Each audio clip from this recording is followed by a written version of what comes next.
Siguro ay marami sa inyong pamilyar sa story about Achilles. Sabi dun sa classical myth about Achilles, he was an invulnerable warrior. No human weapon can pierce his body. Ang big kwento behind that, na yung kanyang mother, according to this myth, na si Thetis, inilubog itong baby or yung infant Achilles sa isang river na kung tawagin ay Styx. The river Styx, holding onto him by his heel, and he became invulnerable where the water touched him. Eventually, syempre, nung siya ay naging mama, naging magiting na sundalo, nothing can beat him. He was unbeatable. He was invincible.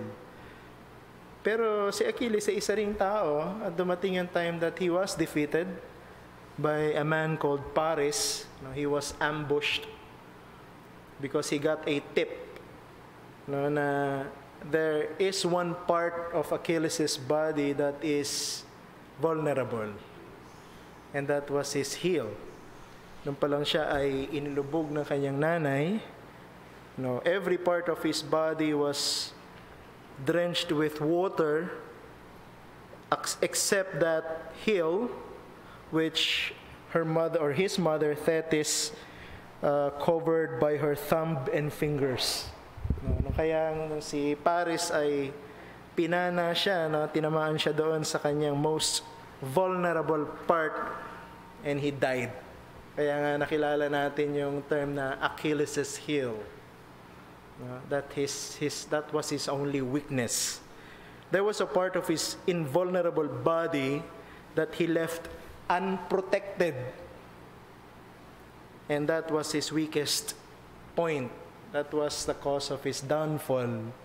That was the reason for his defeat. Wala pong sundalo na pumupunta sa digmaan na hindi handa. Lahat ng sundalo ay inihahanda bago pa dumating sa digmaan, at lahat ng sundalong nasa digmaan ay laging handa. The best kind of preparation is protection. The best kind of preparation is protection. And this is the reason why pag pinag-aralan po ninyo yung mga piraso ng baluti ng Diyos na dinidiscuss natin dito sa Ephesians chapter 6 verses 10 to 20, most of them are for the purpose of giving us protection. Protection. Because protection is the best preparation in the so-called spiritual warfare. We can only win this spiritual battle if we are wearing the protection of God. Ulitin ko po yan. Magtatagumpay lamang tayo dito sa digmaan na ito, na espiritual, kung lagi nating isusuot ang proteksyon ng Diyos. Basahin po natin ang ating text ngayong umaga na matatagpuan po sa Ephesians chapter 6 verse 14b. Efeso, kabanatang 6, talatang 14, ikalawang bahagi. Ganito po nakasulat sa Tagalog translation, ang Biblia, kaya't tumindig kayo na suot ang baluti ng katuwiran. Ito po ang salita ng Diyos. Dalawang bagay yung gusto kong bigyan ng diin mula sa maikling talata na ito. Number 1, possessing God's righteousness. Possessing God's righteousness. Secondly, living a life of holiness. Living a life of holiness. Madali lamang naman pong tandaan yung ating mga major points. Litin natin, Tingnan natin yung una, possessing God's righteousness. Kailangang maging may-ari tayo ng katuwiran ng Diyos. Sa pang-apat na pagkakataon, ginamit ni Apostol Pablo sa talatang ito ang salitang stand. That's for the 4th time. I don't think this is random. I think this is deliberate. This is a repetition to emphasize a very important point. Kaya pinapaulit-ulit ni Apostle Paul yung salitang stand. Tumindig kayo. Sapagkat meron siyang gustong bigyang diin. At ano yun? Yun ang uniqueness ng ating battle stance. Our battle stance is very unique. Ano? Sabi niya, we ought to fight as we stand. Dapat tayong lumaban habang tayo'y nakatayo.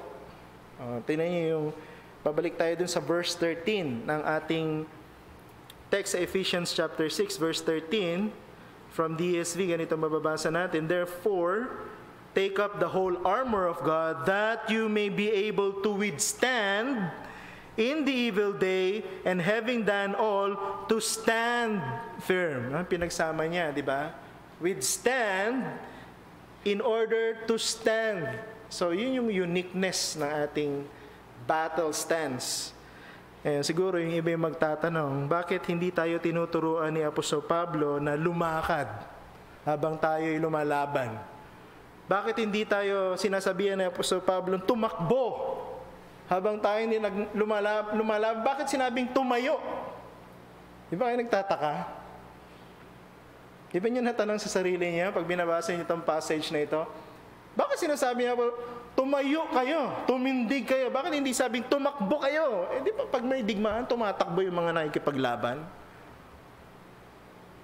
Malakad, no? Pagka medyo easy pa yung labanan.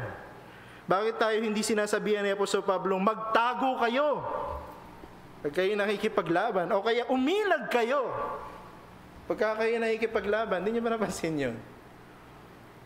Hindi natin kailangan maging expert, no? Para sabihin na parang itong sinasabing pamamaraan ni Apostle Paul ng pakikipaglaban ay isang epektibong paraan para matalo sa digmaan at hindi manalo. Biruin mo, tatayo ka lang. Hindi ba ine-expose mo yung sarili mo sa kalaban pag nakatayo ka sa gitna ng labanan? No soldier is trained to be a sitting duck.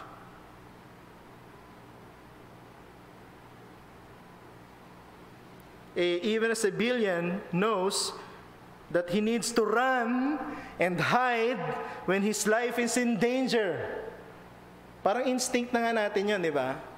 Human instinct yun. Napag-alam natin na delikado, tatago tayo, o kaya tumatakbo tayo ng mabilis, kaya umiilag tayo. Pero dito sinabi na Apostle Paul, tumindig kayo. Tumindig kayo.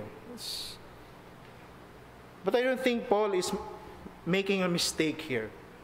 Nung sinabi na Apostol Pablo tayo tumindig, hindi nagkamali si Apostol Pablo nung sinabi niya ito. No, for two main reasons. Napag-aralan na rin naman natin sa mga nakaraang preaching natin. Number one, our enemies are spiritual, not physical. Our enemies are spiritual, not physical. Tandaan yung sinabi ng Apostle Paul sa verse 12. Basahin lang natin ulit sa ESV. Sabi diyan, we do not wrestle against flesh and blood, but against the spiritual forces of evil in the heavenly places. Ano ibig sabihin yan? Ibig sabihin yan, hindi natin nakikita ang ating mga kaaway, pero nakikita nila tayo. Nakuha niyo yan? Hindi natin sila nakikita. They're everywhere. They're even inside this building, but we don't see them. But they see us. The second thing, bakit sinasabi kong hindi nagkamali si Apostle Paul kung bakit sinabi niyang tayo tumayo habang tayo nakikipaglaban, because the battle is internal and not external. The battle is internal and not external. Nabanggit na rin natin ito nung nakaraan. Pag-aralan natin that the battle happens where? The battle happens inside our minds. Ang digmaan ay nangyayari sa loob habang tayo nag-iisip. Hindi natin kailangan, ang isang sundalo, no, sa panahon natin ngayon, sa bansa natin at sa ibang bansa, ang isang sundalo para masabi nakikipaglaban sa digmaan, anong ginagawa? Pinapadala kung saan mayroong labanan. Pero tayo, hindi. Ang ating mga kaaway ang pumupunta sa atin at sila ang nagsisimula ng away. Si Satan and his demons are in the offensive and not us. Sila yung umaatake sa atin.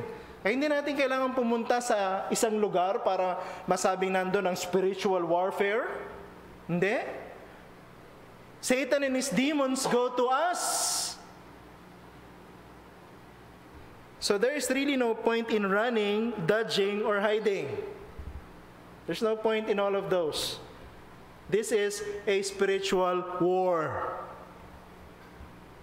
Now we come to the second piece of this so-called armor of God. Last time we studied about the first piece, the belt of truth. Now, Paul calls the second piece the breastplate of righteousness. The breastplate of righteousness. Now, many scholars, baka iba sa atin, ganun yung pagkaintindi natin, na nung sinulat ni Apostle Paul itong imagery nito about the armor, he was thinking of the Roman soldier. I think that's wrong. When the Apostle Paul wrote about the pieces of God's armor, he was not thinking about the Roman soldier. Alam natin, pag pinag-aralan natin yung historical background, nang sinulat ni Apostle Paul itong Ephesians is known as one of his prison epistles. Perhaps Paul was in Rome when he wrote this letter, and he was treated not just an ordinary prisoner, he was a special prisoner. And dahil special prisoner siya, special din ang pagbabantay sa kanya. Para makita niyo yung background nito, basahin niyo yung Philippians chapter 1. Makikita niyo doon that the Apostle Paul was chained not only to just one soldier, but perhaps two soldiers, na may round sila ng pagbabantay sa kanila.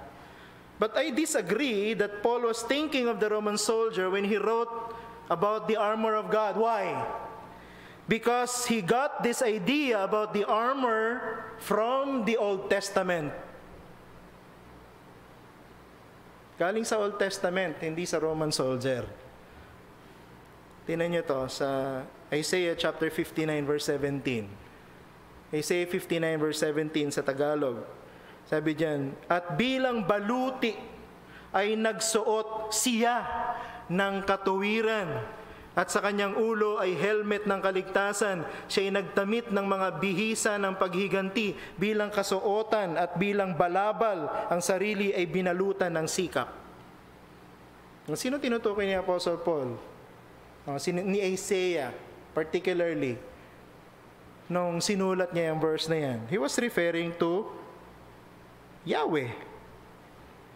He was referring to Yahweh. Hindi iniisip, ang background nito ay Old Testament.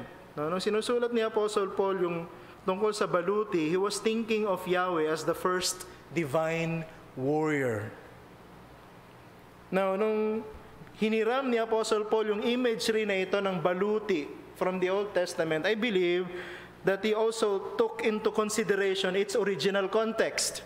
Para makita natin yung original context nung pinagkuhanan ng breastplate of righteousness, basahin natin yung Isaiah 59 verses 14 to 19. Okay? So please bear with me kasi gusto kong makita ninyo yung original context ng pinagkuhanan ni Apostle Paul. Basahin natin sa Tagalog, Isaiah chapter 59 verse 14 hanggang verse 19. Ang katarungan ay tumatalikod at ang katuwiran ay tumatayo sa malayo. Sapagkat ang katotohanan ay nahulog sa lansangan at hindi makapasok ang katuwiran. Nagkukulang sa katotohanan at ang humihiwalay sa kasamaan ay ginagawang biktima ang kanyang sarili. Ito'y nakita ng Panginoon, nakita ni Yahweh at ikinasama ng kanyang loob na walang katarungan. Kanya nakita na walang tao at namangha na walang sinumang namamagitan. Kaya't ang kanyang sariling bisig ay nagdala ng tagumpay sa kanya, at ang kanyang katuwiran ay umalalay sa kanya, at bilang baluti ay nagsuot siya ng katuwiran. At sa kanyang ulo ay helmet ng kaligtasan. Siya'y nagdamit ng mga bihisan ng paghiganti bilang kasuotan at bilang balabal ang sarili ay binalutan ng sikap. Ayon sa kanilang mga gawa, ay gayon din niya gagantihin. Puot sa kanyang mga kalaban, ganti sa kanyang mga kaaway, sa mga pulo ay ganti ang kanyang ipapataw.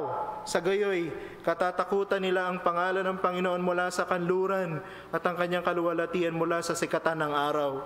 Sapagkat siya'y darating na parang bugso ng tubig na itinataboy ng hininga ng Panginoon. That's the original context.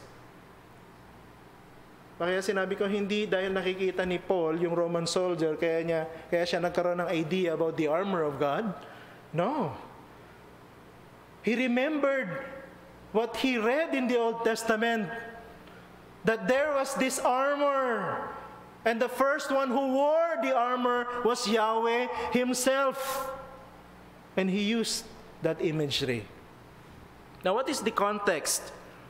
Dito sa mga binasa nating talata sa Isaiah, sinasabi sa atin na si Yahweh ang hukom ng buong sandaigdigan. Siya ang hahatol sa lahat ng tao sa ibabaw ng lupa. So in a sense, pwede nating sabihin, we all stand before God and we cannot escape His scrutiny. Lahat tayo nakatayo. Lahat ng tao, lalaki, babae, ano man ang kulay ng iyong balat, ano man ang lingwahe na iyong ginagamit, ano mang bayan ang iyong kinabibilangan, ikaw ay nakatayo sa harapan ng Diyos at ikaw ay Kanyang sinusuri. At ang kanyang assessment, no one is found to be righteous. Wala siyang makita na sino mang matuwid. Walang sino mang makatarungan. Walang sino mang makatotohanan. All, because of this, deserve punishment. Dahil wala siyang makitang matuwid, kahit isa, lahat dapat maparusahan. It will come so swift.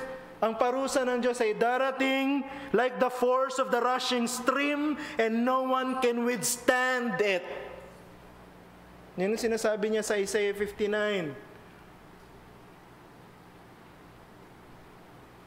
And when you study the entire Bible from the Old Testament, you will see authors of Scripture totally agreeing with this assessment of God. Tingnan niyo yung sinulat ni David dito sa Psalm 14, verse 1 hanggang verse 3 sa Tagalog. He was in complete agreement with the assessment of Yahweh sa lahat ng tao sa ibabaw ng lupa. Sabi ni David, sinasabi ng hangal sa kanyang puso, walang Diyos. Sila'y masasama. Sila'y gumagawa ng kasuklam-suklam na mga gawa. Walang gumagawa ng mabuti. Ang Panginoon ay nakadungaw mula sa langit sa mga anak ng mga tao upang tingnan kung may sino mang kumikilos na may talino na hinahanap ang Diyos. Silang lahat ay naligaw. Sila ay pare-parehong naging masasama. Walang sino mang gumagawa ng mabuti. Wala kahit isa. Inulit ni David yan sa Psalm 53, verses 1 to 3. The same thing. Paul himself quoted this passage from the Psalms. Doon sa Roma, Kabanatang 3, talatang 10 hanggang 12. Basahin natin. Sa Tagalog, sabi ni Apostle Paul, gaya ng nasusulat, walang matuwid, wala kahit isa. Wala ni isang nakakaunawa, wala ni isang humahanap sa Diyos. Lahat ay lumilihis, sama-sama silang nawala ng kabuluhan, walang gumagawa ng mabuti, wala kahit isa. Di ba hindi nang sinabi ni Yahweh sa Isaiah 59? Tinitingnan niya ang lahat ng tao sa ibabaw ng mundo at ikinasama ito ng kanyang puso sapagkat lahat ng tao gumagawa ng masama. Ang katarungan nasaan? Nasa labas, hindi makapasok sa loob. Alam nyo, kung pag-uusapan natin yung pagiging dangerous ng digmaan na ito na kung tawagin yung spiritual warfare, I think mas matindi dyan yung poot ng Diyos. Ang poot ng Diyos over the injustice of men is worse than the attacks of the devil. Ulitin ko yan. The wrath of God over the injustice of men is worse than the attacks of the devil. Kung meron tayong dapat katakutan, mga kaibigan, mga minamahal, mga kapatid, una nating katakutan ang poot ng Diyos bago ang kaaway natin na si Satanas. The only way to be safe mula dito sa wrath of God is to be able to stand before the court of God. Yan ang dapat na maging unang preoccupation ng ating isipan, ng ating puso, mga kapatid. Kayo nang dito at sa mga nanonood. Papaano tayo makakataka sa bagsik ng galit ng Diyos? Ang sagot, kailangan tayong makatayo sa harapan ng Diyos. Papaano? Ang sabi ni Apostle Paul, by wearing the breastplate of righteousness. Sa pamamagitan ng pagsusuot ng baluti ng katuwiran. Yes! You see, there is a solution to the bad news of our depravity. May solusyon sa depravity natin. We can have a righteousness that God would accept. Totoo, tinitingnan ng Diyos ang lahat ng tao sa ibabaw ng mundo, noon, ngayon, at sa darating na generation. Wala talaga siyang makitang righteous. But the good news is, there is a righteousness that comes from God. The righteousness which the prophet Isaiah described as standing far away is what? Now near. Yung katuwiran na malayo, yung katuwiran na nasa labas, ngayon ay malapit na, ngayon ay nasa loob na, ngayon ay naipahayag na. Tingnan yung sinabi ni Apostle Paul sa Romans chapter 3 verse 21a sa ESV. This is the good news. But now, the righteousness of God has been manifested apart from the law. Inihayag na ng Diyos. The righteousness of God has been revealed. It has been made available right now. And this is the righteousness which we do not earn. Ito yung katuwiran na hindi natin kayang paghirapan. Ito yung katuwiran na hindi natin kayang bayaran. Ito yung katuwiran, hindi nga natin kayang paghirapan, hindi nga natin kayang bayaran, pero pwede nating tanggapin. Pwedeng mapasa atin. Pwedeng maging regalo ng Diyos sa atin. Sa susunod na verse sa Romans chapter 3 verse 22a, inelaborate ni Apostle Paul kung anong ibig sabihin niya dun sa 21a. Tingnan niyo sa Tagalog, Roma 3:22a, ang pagiging matuwid ng Diyos sa pamamagitan ng pananampalataya kay Hesukristo. This is the breastplate of righteousness. This is the righteousness not our own. Ito yung katuwiran ni Hesukristo na magiging atin sa pamamagitan ng ating pananampalataya sa Kanya. Nung sinulat ni Apostle Paul yung kanyang personal testimony sa Philippians chapter 3, binanggit niya yan. Sa Philippians chapter 3 verse 9, anong sabi dyan sa Tagalog? Sabi, at ako'y matagpuan sa Kanya na walang sarili kong katuwiran na mula sa kautusan, kundi ang katuwiran sa pamamagitan ng pananampalataya kay Jesus, ang katuwirang buhat sa Diyos na batay sa pananampalataya. Kung gusto nating makaligtas sa mas matinding klase ng poot, yun ay ang poot ng Diyos, kailangan nating magsuot ng baluti ng katuwiran. At ito'y pwedeng mapasa atin sa pamamagitan ng pananampalataya kay Kristo Jesus. Hindi ito bayad sa ating hard work. Hindi ito sweldo sa ating hard labor. Ito'y regalo ng Diyos. Ito'y handog ng Diyos sa atin. Ito'y katuwiran ng Diyos na ituturing na katuwiran natin dahil sa Kanyang anak. Well, that's point number 1. And I believe that this is the first meaning of the breastplate of righteousness. Hindi magkakapareha sa mga scholars when you study their writings, commentaries. Yung sinabi nila na, pag pinag-usapan ng breastplate of righteousness, ito lang yon, no? Yung righteousness ni Jesucristo na napasa atin sa pamamagitan ng ating pananampalataya sa Kanya. Yung kalagayan na tayo tinanggap ng Diyos, nakatatayo na tayo sa harapan ng Diyos, na walang pangamba na tayo parurusahan dahil sa katuwiran ng Kanyang anak. Period. But I don't think so. That's only the first half of what it means to wear the breastplate of righteousness. What's the second half? It's our second point, living a life of holiness. Living a life of holiness. Si Apostle Paul ay isang strong believer and teacher not only of the sovereignty of God, but also of the responsibility of man. Hindi po niya nakikita na ang dalawang ito'y magkasalungat, o ang dalawang ito'y magkalaban. Para sa kanya, each one, or one complements the other. Diba? They are two sides of the same coin. One cannot exist without the other. They're mutually exclusive. Totoo, the only way for us to stand before the court of God is to possess the righteousness of God, which becomes ours by faith in Christ. But it doesn't stop here. No, hindi natatapos doon.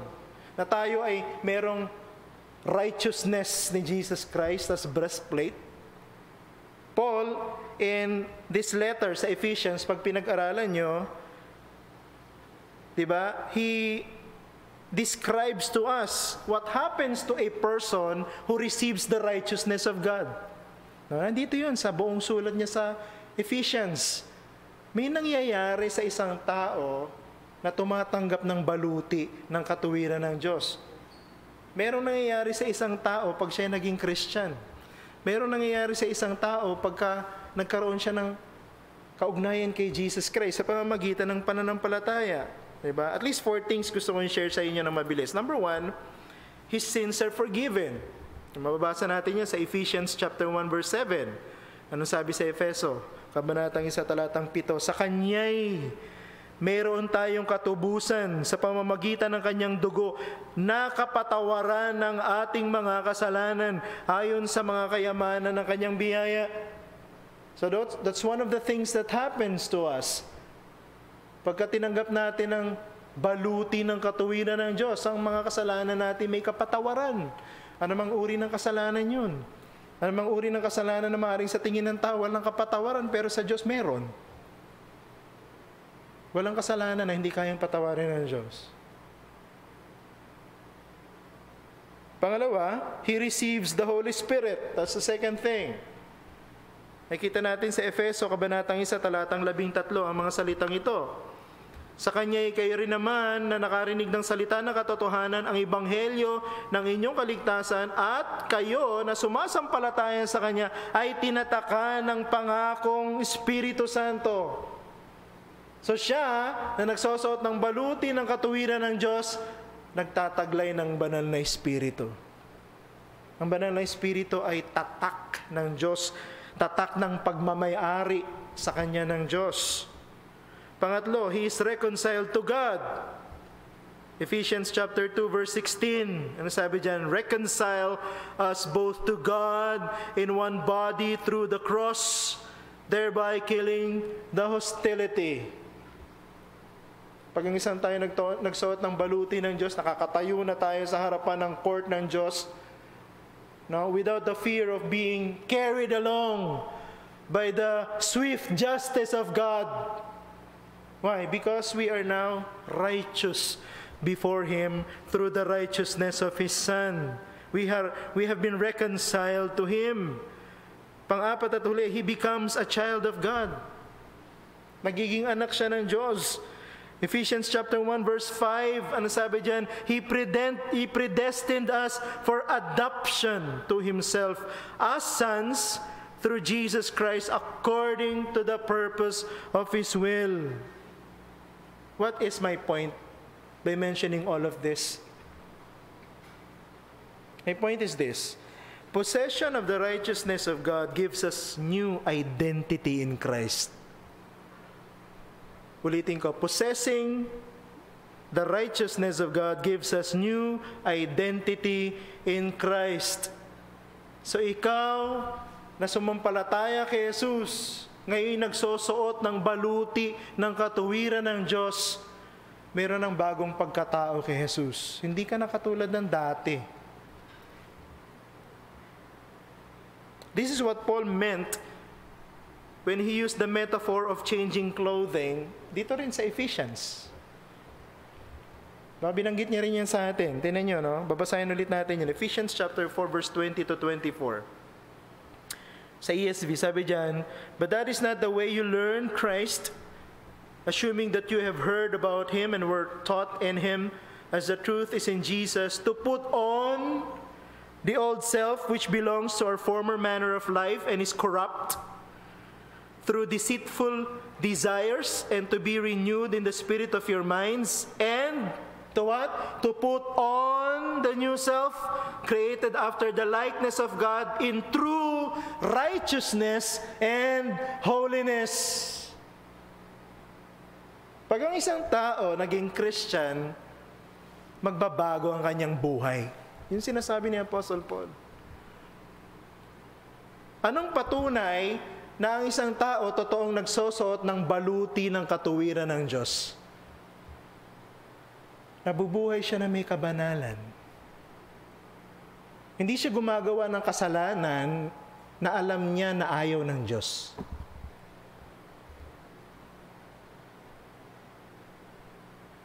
Dalawa lang bagay yan eh.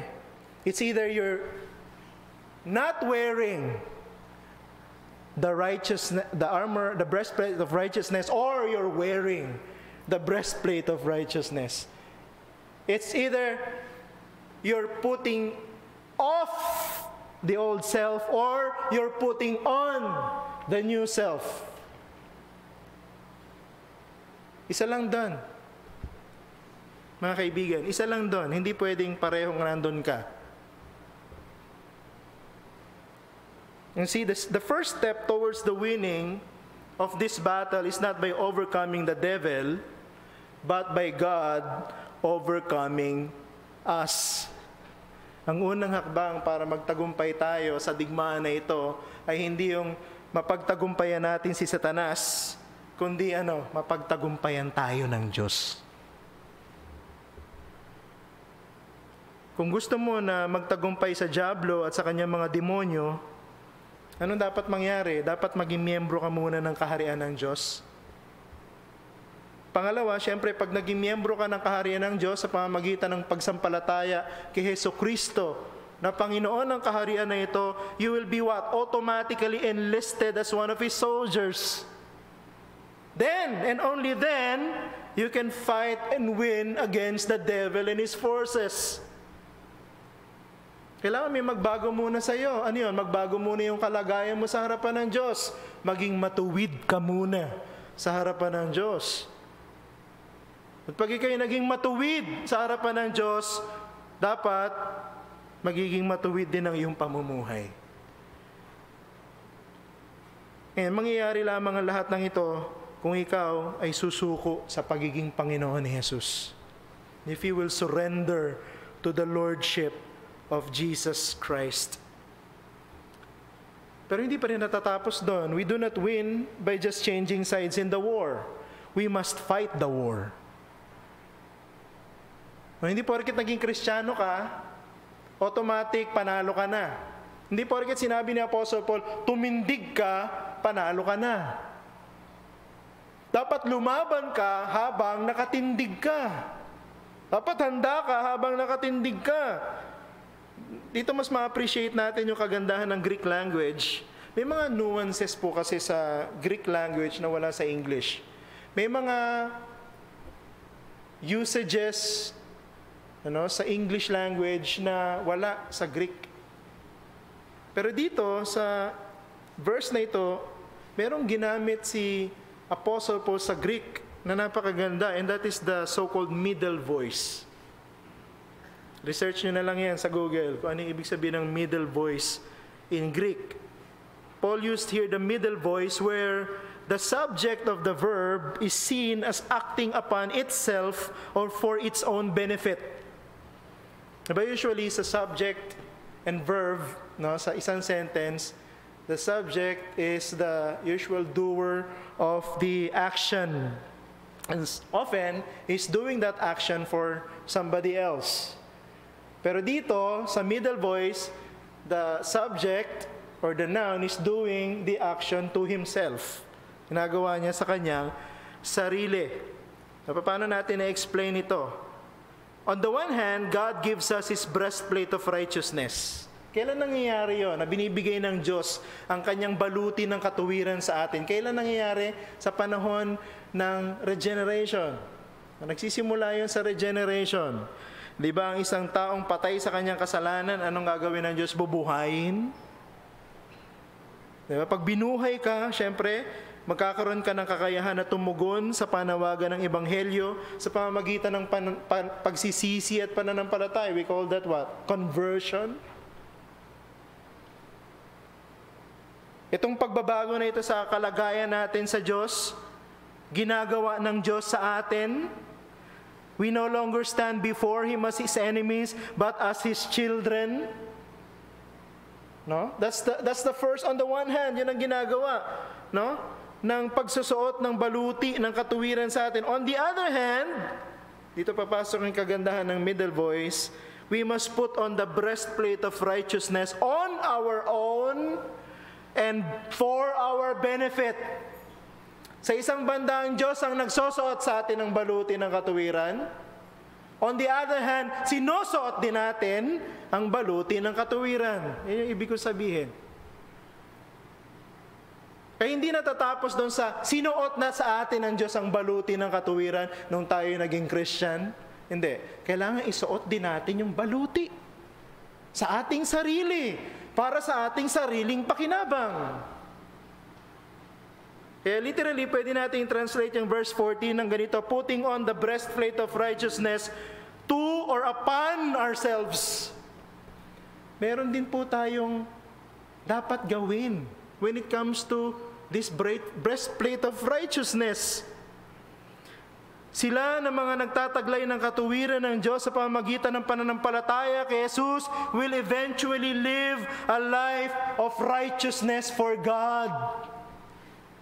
Yung sinasabi ko dito. Kung totoong sinuotan ka ng Diyos ang baluti niya ng katuwiran, dapat ikaw mabubuhay ng may kabanalan.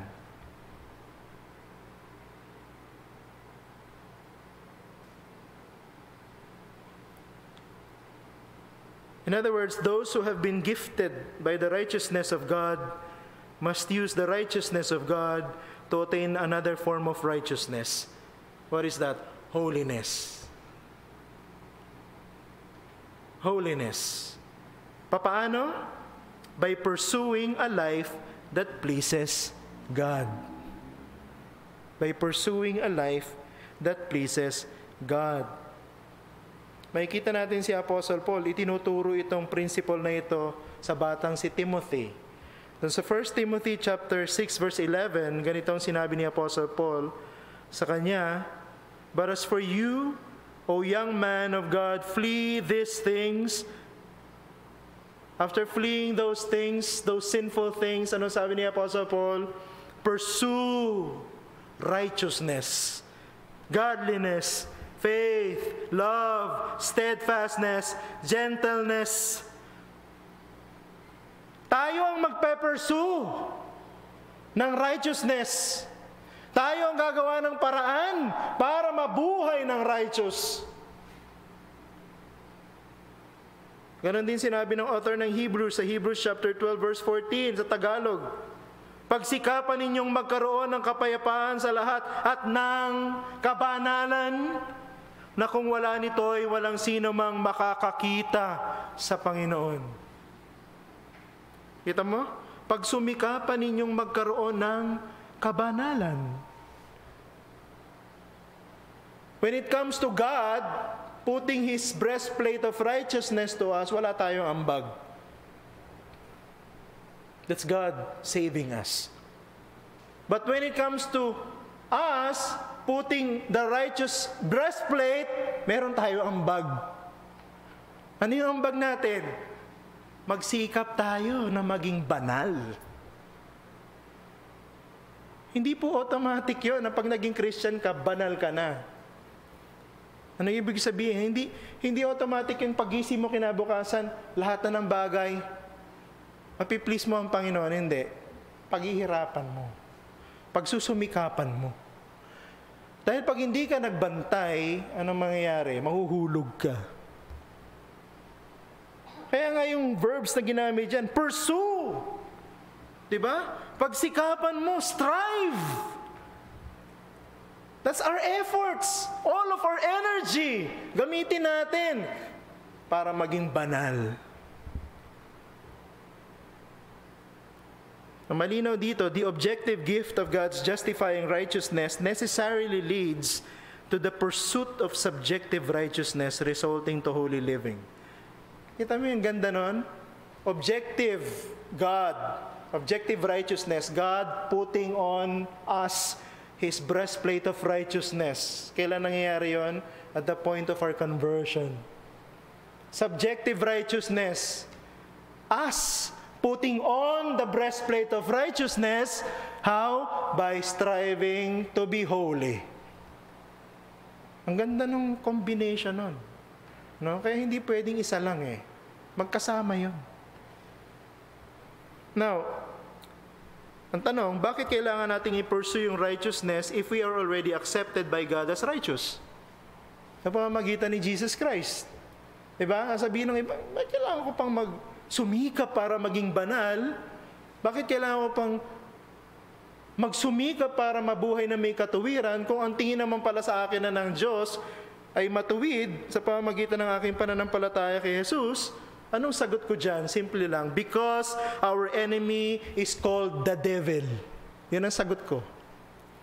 Bakit natin kailangan na magsumikap na maging banal? Bakit kailangan nating pagsumikapan na isuot palagi ang breastplate of righteousness? So, ulitin ko ha, hindi po natin sinusuot ang armor of God pag kailangan nating pumunta sa digmaan. Dapat lagi nating suot. Dapat lagi nating suot, araw-araw nating suot. Why? Because our enemy is called the devil. Anong sabi sa verse 11 ng Ephesians chapter 6? Isuot ninyo ang buong kasuotang pagdigma ng Diyos upang kayo makatagalaban sa mga pakana ng dyablo. One of the methods of Satan is to accuse or slander us. Ayun yung ibig sabihin ng devil. Accuser, slanderer. In the battle that happens within our minds, he will call into question our status before God as righteous. Yun yung isa sa mga ginagawa niyang atake sa atin. Kaya yung spiritual warfare nangyayari sa ating isip. Satan is injecting lies into our brains, into our minds.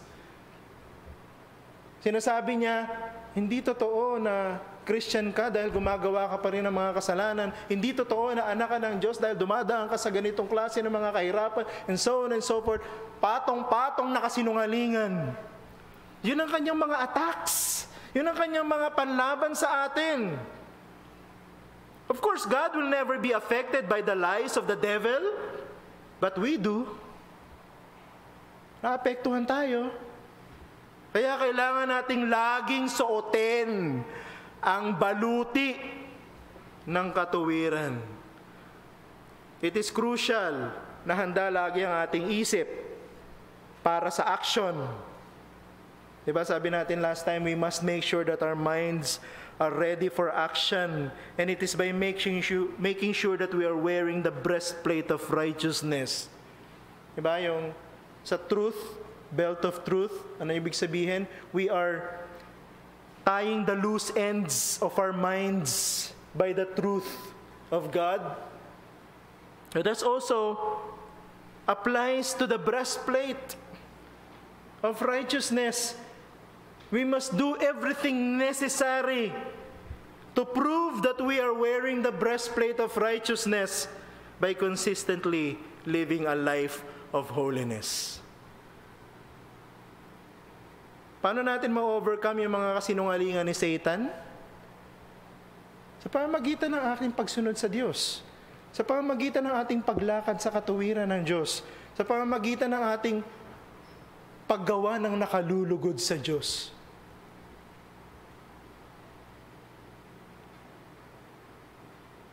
Gusto kong kausapin yung mga Christians dito ngayon. Kung ikaw ay Kristiyano na, make sure that you are always ready for battle. And that is by wearing always the breastplate of righteousness. Dapat lagi nating suot ito for our protection. Dapat lagi nating suot ito para matiyak nating mananalo tayo sa digmaan. Alam natin na atin na ang katuwiran ng Diyos dahil sa ating pananampalataya kay Kristo. All we have to do is to make sure that we practice this righteousness of God through right living. Kaya kung Christian ka, pero nabubuhay ka sa kasalanan, anong dapat mong gawin? Magsisi ka. Huwag kang magalit doon sa nagko-correct sa'yo pagka ikaw may kasalanan. Pag ikaw nagagalit doon sa nagko-correct sa'yo pagka ikaw may kasalanan, ibig sabihin hindi ka nagsisisi. Diba? Kasi kung talaga nagsisisi ka, pag kinorek ka, magpapakababa ka. Lalapit ka sa Diyos, aaminin mo yung kasalanan mo. Pwede nating sabihin, that's another way of proving that you're wearing the breastplate of righteousness.